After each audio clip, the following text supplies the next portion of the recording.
अस्सलाम वालेकुम दोस्तों, आज मैं इस लेक्चर में आप सबको 4 बिट पैरेलल एडर के बारे में बताऊंगा कि हम कैसे 4 बिट पैरेलल एडर बनाते हैं। तो उसके लिए सबसे पहले आपको ये एग्जांपल समझना ज़रूरी है। तो लेट्स गेट स्टार्टेड। अब ये देखें तो ये एक ए है जो कि इस तरह हम बाइनरी में नंबर लिखा है 1101। इसी तरह बी जो है ये 1011 है। अब जैसा कि हम एडर्स की बात कर रहे हैं तो इसका मतलब है ये जो दो नंबर हैं हम इनको यानी ये जो दो वेरिएबल हैं जो ए की बाइनरी वैल्यू और जो बी की बाइनरी वैल्यू है उनको हम आपस में ऐड करेंगे। तो अगर आपको ऐड करना आता है तो बहुत अच्छी बात है, लेकिन अगर आपको ऐड नहीं करना आता तो मैंने डिस्क्रिप्शन में लिंक रखा हुआ है, आप वहाँ से जाकर देख सकते हैं कि किस तरह हम दो बाइनरी नंबर्स को आपस में ऐड करते हैं। तो मैं शुरू करता हूँ। सबसे पहले देखें 1 + 1। 1 में जब 1 को ऐड करते हैं तो नीचे 0 आता है और 1 कैरी में चला जाता है। इसी तरह अब 1 ऊपर कैरी में चला जाएगा। तो अब ये देखें मैंने 1 को 1 में ऐड किया तो नीचे 0 और कैरी में 1। अब मैंने ये ऊपर लिखा है, इसके लिए मैंने ये खुद लिखा है ताकि आपको ज़रा बेहतर समझ आ सके, आसानी से समझ आ सके। इसी तरह यहाँ पे देखें, यहाँ पे 1 और ये 1 आपस में ऐड हुआ, कैरी का 1 ऐड हुआ इसमें, तो ये 0 और इसी तरह अब 0 यानी कि नीचे 0 आ जाएगा, ऊपर 1 कैरी में चला जाएगा इधर। इसी तरह ये ऐड होगा, यहाँ पे ये आ जाएगा। इसी तरह ये सारा करके कैरी वाली जो पोर्शन है ये ऊपर लिखे हुए हैं तरतीब से। अब अगर आप यहाँ पे देखें, यहाँ पे एस के पोर्शन में भी सारे नंबर्स हैं, यानी कि यहाँ पे सिर्फ 4 है, यहाँ पे भी 4 है, यहाँ पे भी 4 से ज़्यादा है यानी 5 है, 5 बिट नंबर आ रहा है। इसी तरह लेकिन अगर हम सी में देखें तो यहाँ पे 3 बिट नंबर है, यानी कि ये देखें 3 बार 1 आ रहा है और इसके अलावा और कोई डिजिट नहीं है। अब यहाँ पे देखें तो यहाँ पे हम कौन सा डिजिट लिख सकते हैं, तो यहाँ पे अगर गौर करें तो अब हम इनमें ये देखें तो 1 + 1 जो है ये 0 है। तो अब इस तरह का कोई नंबर इसमें ऐड करें ताकि हमें कोई फ़र्क ना पड़े। जैसा कि हम जानते हैं कि 0 एक एडिटिव आइडेंटिटी है और इसे हम लिख सकते हैं एडिटिव आइडेंटिटी। तो यहाँ पे अब ये ऐड हो रहे हैं तो हम 0 को ऊपर लिख सकते हैं ताकि ये हमारी प्लेस जो है ये वाली प्लेस भी फिल हो जाए। अगर ना भी लिखें तो खैर है। तो ये जैसा कि अब ये सी वाला पोर्शन था तो सी वाले पोर्शन में मैंने सी के हिसाब से इसकी तरतीब दी है। इसे C0 का है और इसे C1 कहा है, इसे C2, इसे C3। इसी तरह ये एक और पोर्शन है तो A1 A0 A1 A2 A3। इसी तरह B0 B1 B2 B3। ये याद रहे कि तरतीब हमने ऐसे ही लिखनी है। अगर हम दूसरी तरह लिखेंगे तो लिख तो सकते हैं लेकिन वो फिर डिस्टर्बेंस क्रिएट होगी।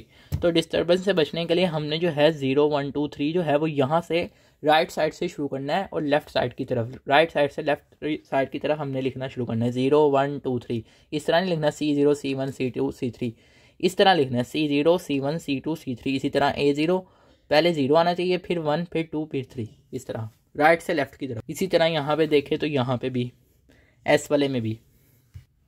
अब जैसा कि हम जानते हैं कि फुल एडर की कंडीशन है कि वो हमेशा 3 इनपुट्स लेता है और 2 आउटपुट्स देता है। हमारे पास ऑलरेडी 2 इनपुट्स तो हैं ए और बी, लेकिन हमारे पास एक इनपुट की कमी है। तो ये देखें तो अगर हम देखें एस जो है ये तो हमें आउटपुट दे रहा है ना, कि हम जब इसमें ऐड करते हैं तो ये तो आउटपुट में आ जाएगा। तो फिर हम सी को जो है ऐसे करेंगे कि सी जो है वो इनपुट की भी तरह बिहेव करेगा और आउटपुट की भी तरह। तो अभी आप थोड़ी बहुत कन्फ्यूजन हो रही होगी, जब मैं डायग्राम बनाऊंगा तो आपको मज़ीद बेहतर समझ आएगी। इस वजह से परेशान नहीं होना। तो आपको फुल एडर के बारे में पता चाहिए, हमेशा 3 इनपुट्स लेता है। ये मैंने मिसाल के तौर पर समझाने के लिए लिखा है। A B C यानी कि ये 3 इनपुट्स हैं, ये 3 इनपुट्स लेगा और हमें बदले में 2 आउटपुट्स देगा।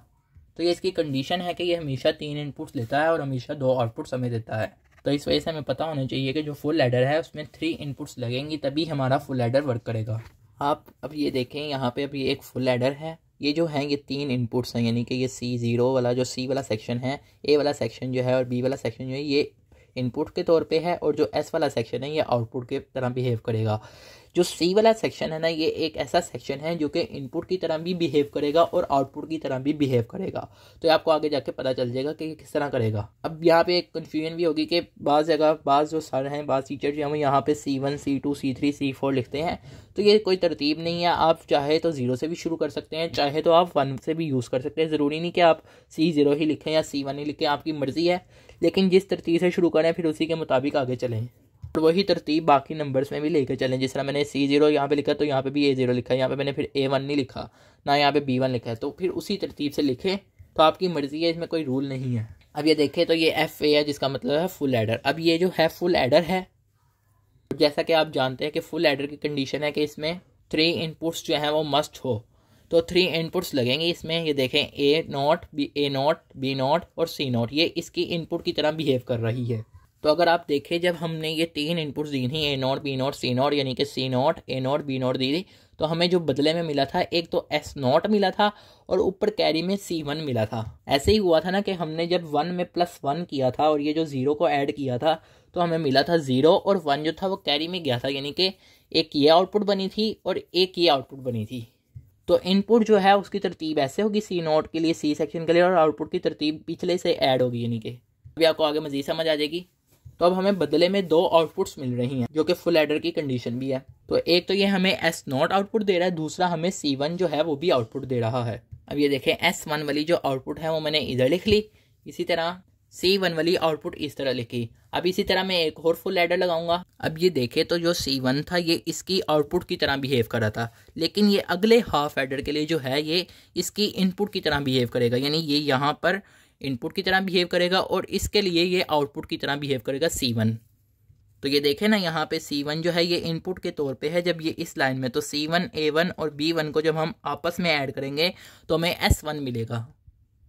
एक तो हमें S1 मिलेगा और कैरी में हमें C2 मिलेगा। तो ये देखें जब हमने इनको ऐड किया था C1 A1 और B1 को तो हमें 2 आउटपुट्स मिली थी, यानी कि ये देखें C1 A1 और B1 जब हमने इनपुट की तरह लगाई फुल एडर में तो हमें क्या मिला बदले में, एक S1 मिला, एक हमें जो है S1 मिला। यहाँ पे मिस्टेक हो गई थी, यहाँ पे S0 आना था, यहाँ पे S1 आना था। तो एक तो हमें S1 मिलेगा और दूसरा आउटपुट जो है वो हमें C2 मिलेगा। तो C2 इधर लिख दिया और S1 जो है वो नीचे लिख दिया। तो मीन्स के ये जो है ये तीनों इनपुट्स हैं और ये 2 जो हैं ये इस फुल एडर की आउटपुट्स हैं। अब ये देखें ना, ये C2 जो है अब ये इसकी इधर आउटपुट की तरह बिहेव कर रहा है, लेकिन इस फुल एडर के लिए ये इनपुट की तरह बिहेव करेगा। अब ये C2 है, इसी तरह यहाँ पे देखें A2 B2, ये साथ में 2 इनपुट्स मजीद है तो इनको भी लिख देते हैं। तो जब हम C2 A2 और B2 को ऐड करते हैं यानी कि इनपुट्स देते हैं तो ये हमें बदले में आउटपुट देता है जो कि S2 होती है और एक C3 होती है। मीन्स के यूँ, यानी कि ये जो थी A2 B2 और C2 जो है ये इनपुट्स हैं इस फुल एडर के लिए और ये जो है आउटपुट्स हैं SC3 भी और S2 भी।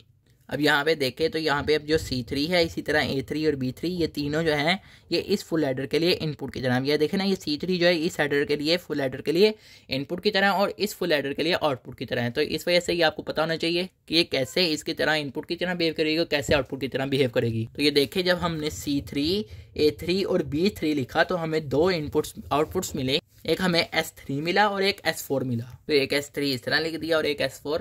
अब ये जो है ये S4 है।